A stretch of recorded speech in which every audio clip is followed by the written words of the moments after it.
안녕하세요. 모두의 공책 조은하 기자입니다. 오늘은 달라지는 도시정비법 실전편을 좀 다뤄보려고 하는데요. 재건축 전문가시죠. 김예린 변호사님 모시고 이야기 나눠보겠습니다. 안녕하세요. 네, 안녕하세요. 지난번에는 이제 도시정비법 관련해서 바뀌는 내용들을 기본적인 사항들을 정리를 해드렸었는데 오늘은 이제 현업에서 바뀌는 내용들이 그래도 헷갈린다 하는 부분들을 좀 이야기를 해보려고 해요. 그래서 먼저 지금 이 조합 설립 동의율이 지금 이제 5월부터 많이 바뀌었잖아요. 네.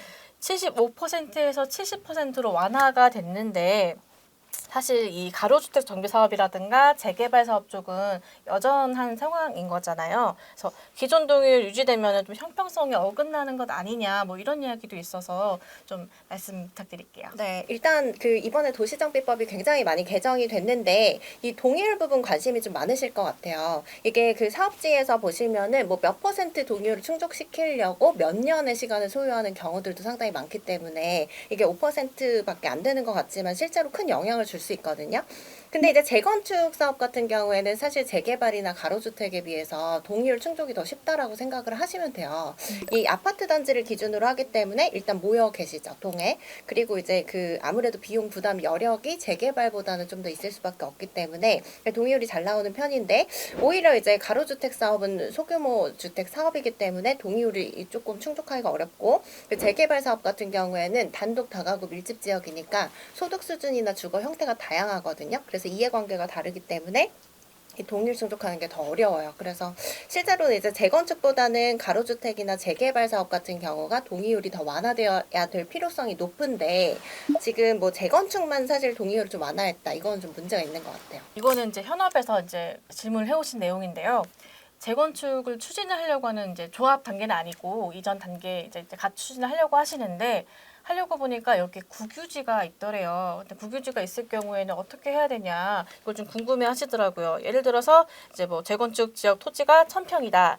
그런데 이 중에 200평이 국유지 라고 가정을 하면은 이 국유지 200평을 제외한 나머지 800평에 대한 70% 동의를 받아야 되는 거냐 아니면 국유지 200평과 상관없이 전체 1000평에 대한 70% 동의를 받으면 되는 거냐 이걸 물어보시더라고요. 이 정비구역 지정하거나 할 때 또 그리고 뭐 조합 설립 추진위원회 할 때 일정한 동의율을 충족을 또 하셔야 되니까 근데 이때 이제 토지 면적에는 다 포함이 된다라고 보시면 되고요. 전체 비율로 이제 보셔야 되는 거죠.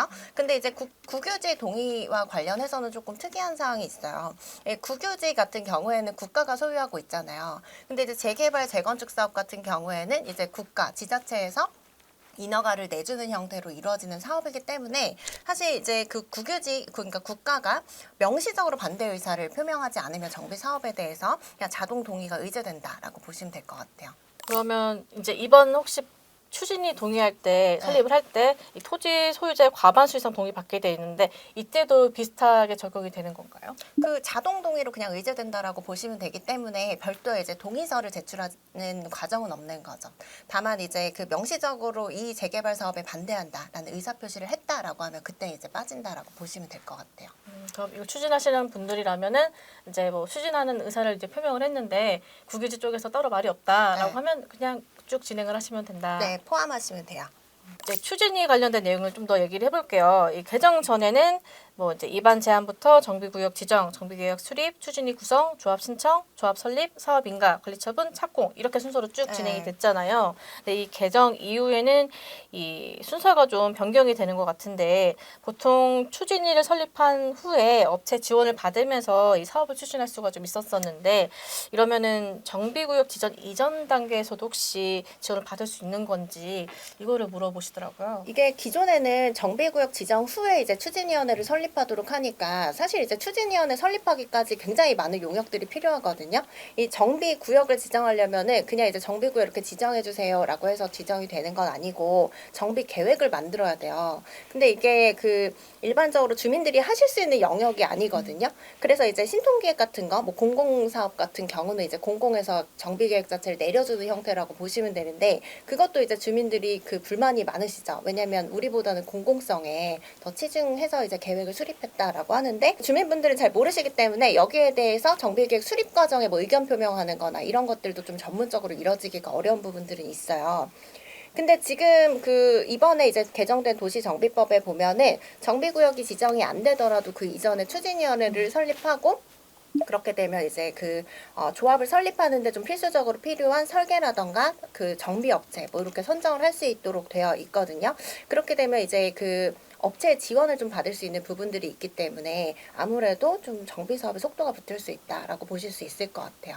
확실히 추진위가 좀 더 뭔가 법적 근거가 생겼기 때문에 네. 좀 더 편하게라고 네. 말하기는 애매하지만 어쨌든 좀 더 수월하게 자금을 지원받을 수 있는.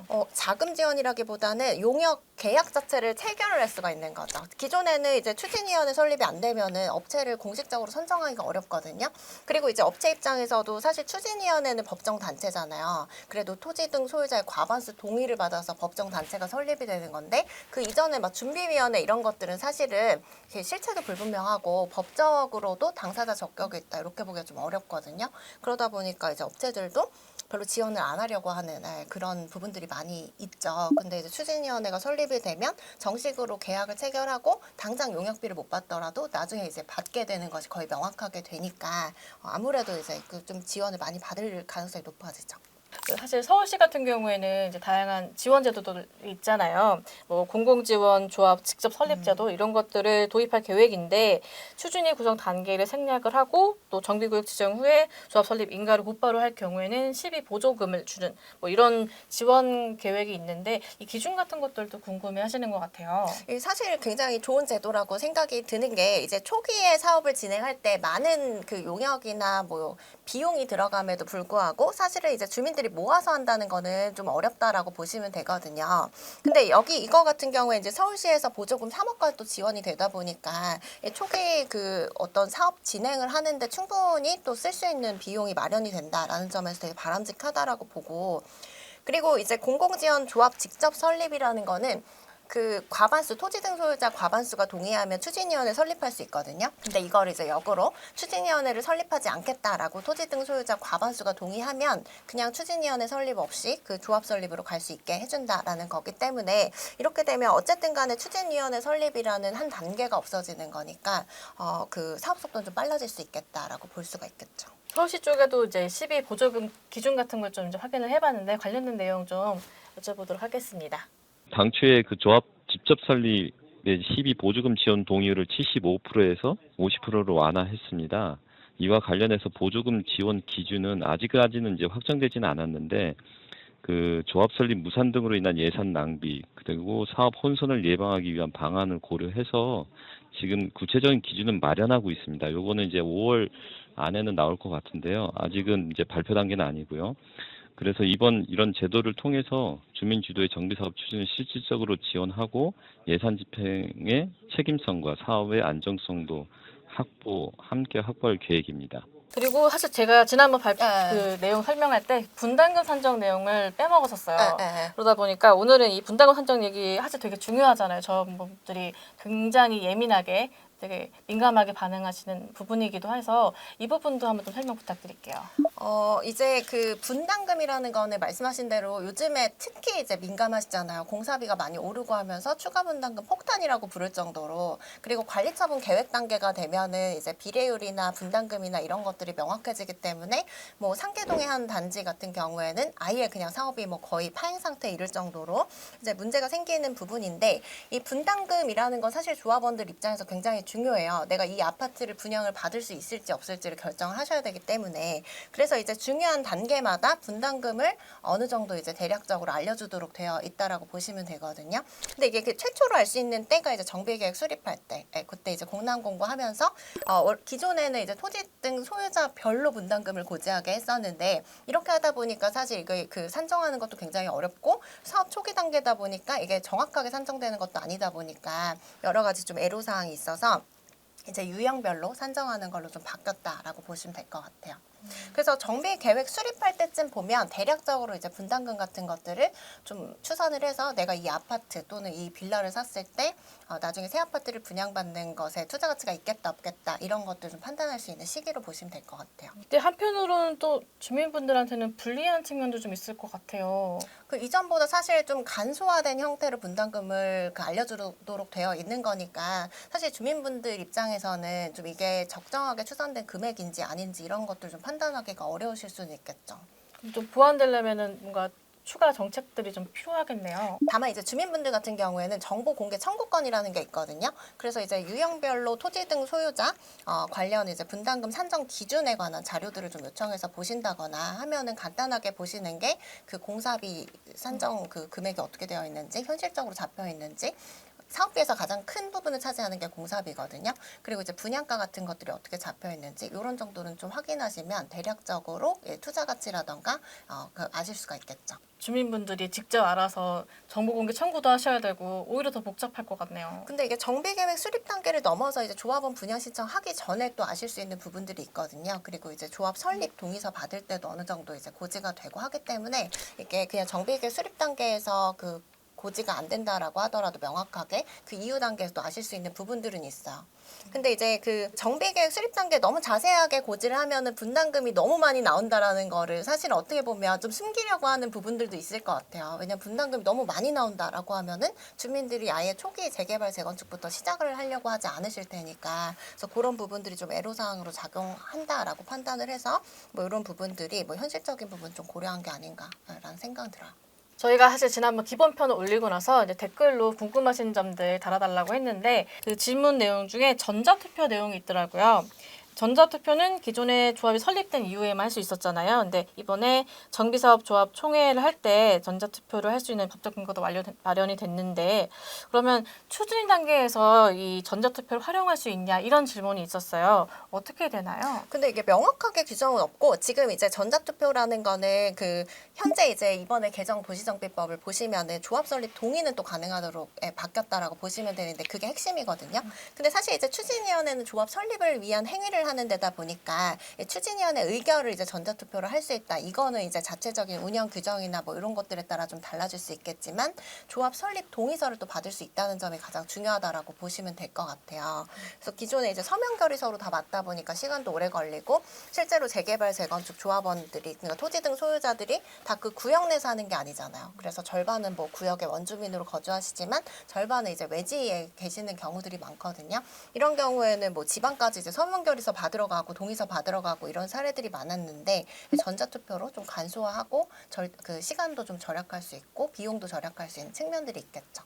관련해서 사실 전자투표가 그동안 시범사업 형식으로 진행이 되어 왔잖아요. 네. 샌드박스 형식으로 진행이 됐기 때문에 이 정비업체 면허가 없어도 이 시스템을 운영하는 데 크게 문제가 없었는데 이게 법제화가 되면서 사실 이 면허가 없는 업체가 이걸 의결 과정을 진행을 하는 게 과연 타당하느냐 이 부분에 대해서도 좀 지적이 나올 수 있을 것 같아요. 이거 관련해서도 규정이 좀 있나요? 이게 규정이 명확하게 마련되어 있진 않고 이제 국토부에서도 좀 지침을 마련하고 있는 걸로 알고 있어요. 이게 전자투표를 할 수 있는 그러니까 이 시스템을 갖고 있는 업체들 같은 경우에 정비업체 면허가 없는 경우가 더 많은 걸로 알고 있거든요. 그래서 현장에서도 뭐 이거를 이제 그 참여를 해서 뭐 시스템을 제공을 해야 되냐 말아야 되냐 정비업체 면허가 없는 경우에 좀 혼란이 있는 부분들이 있는데 관련해서 이제 국토부에 좀 지침을 마련하려고 하고 있는 건데 그게 엄밀히 따지면 그냥 단순히 대행만 한다라고 하는 거는 그 정비업체 면허가 없어도 된다라고 생각할 수 있는 측면이 있는 반면에 어쨌든 간에 이게 총에 관련된 투개표 업무를 다 하는 거기 때문에 이 정비업체 면허가 있어야 된다라고 볼 가능성이 높다라고 보이거든요. 그래서 이런 부분들은 좀 명확하게 지침이라든지 규정이라든지 이런 것들이 마련이 되어야 될 것 같아요. 사실 이번 개정안에 이 조합들이 쓸 수 있는 전자투표인 거잖아요. 네. 추진위 단계에서도 과연 이게 쓸 수 있느냐가 네. 궁금해하실 것도 같아요. 네. 서울시에서는 사실 이 추진위 구성과 조합 설립할 때 전자동의서 진구를 시범 도입했는데 이게 시범 사업 단계다 보니까 이거 관련해서도 이제 어떤 식으로 진행될지 시 쪽에도 확인을 해봐야 될 것 같은데 제가 관련된 내용도 문의를 넣어봤습니다. 우리 시는 그 조합의 효율적이고 신속한 의사결정을 지원하기 위해서 법 시행 이전에 앞서 작년부터 전국 최초로 ICT 규제 샌드박스 제도를 활용해서 전자투표와 온라인 총회를 할 수 있도록 시범 사업을 했습니다. 그 올해도 이제 공모를 통해서 조합의 시행 비용의 50% 최대 1,000만 원까지 지원하고 있는데요. 이와 관련해서 그 올해 상반기 내에 또 전자동의서 서비스 제공 시범 사업도 본격적으로 추진할 계획입니다. 그래서 이제 6월 4일날 이제 도시정비법이 개정이 시행되는데 여기에 맞춰 전자투표를 보다 원활히 운영할 수 있도록 업무 가이드라인도 지금 마련해서 운영할 예정입니다. 도정법이 굉장히 많이 개정이 됐는데 사실 이것만으로도 좀 부족하다는 의견들이 좀 많은 것 같아요. 앞으로 좀 어떤 보완들이 필요할까요? 이제 맨 처음 서두에서 말씀드렸던 그냥 대표적으로 보면은 사실 그 조합 설립 요건 자체가 사실 재개발이 더 완화되어야 될 필요성이 높다라고 보이거든요. 근데 이제 재건축만 완화가 됐는데 사실 이게 형평이 좀 크게 어긋나는 걸로 보여요. 오히려 같아도 지금 형평이 어긋난다라고 볼 수 있는 상황이기 때문에 그래서 그런 부분들이 좀 개선이 되어야 될 것 같고 그리고 이제 도정법 이외에도 지금 이제 그 도시정비법에 따라서 하는 정비사업, 재개발, 재건축 같은 경우에는 사실 앞으로는 굉장히 어려워질 수밖에 없는 게 지금 남아있는 것 자체가 좀 수익성이 낮은 사업지들만 많이 남아있는데 이게 그 여러 가지 비용들이 많이 올랐잖아요. 그렇게 되면은 수익성이 많이 떨어지고 주민분들이 뭐 여기에 대해서 이제 부담할 여력이 없다 보니까 비용을 그래서 사업 자체가 잘 안 갈 가능성이 높거든요. 그래서 뭐 여러 가지 이제 용적률 완화라던가 규제 완화라던가 뭐 재건축 초과이익 환수제 뭐 폐지한다 이런 얘기들이 나오는 게 사실 이제 그 사업 수익성 면에서 개선이 되지 않으면은 이 사업들이 계속 그 어려울 수밖에 없는 현실적인 부분들이 있거든요. 그래서 이런 점들이 뭐 도정법 개정을 통해서 될 필요도 있겠지만은 그보다도 이제 정책적인 측면에 좀 지원이 많이 되는 부분들이 있어야 정비 사업을 통한 주택 공급이 가능해질 것 같아요. 네, 오늘 모두의 공책에서는 달라지는 도시정비법 실전편을 좀 다뤄봤는데요. 앞으로도 모두의 공책에서는 다양한 공공정책들을 살펴보도록 하겠습니다. 오늘 함께 이야기 나눠주신 김혜리 변호사님 감사합니다.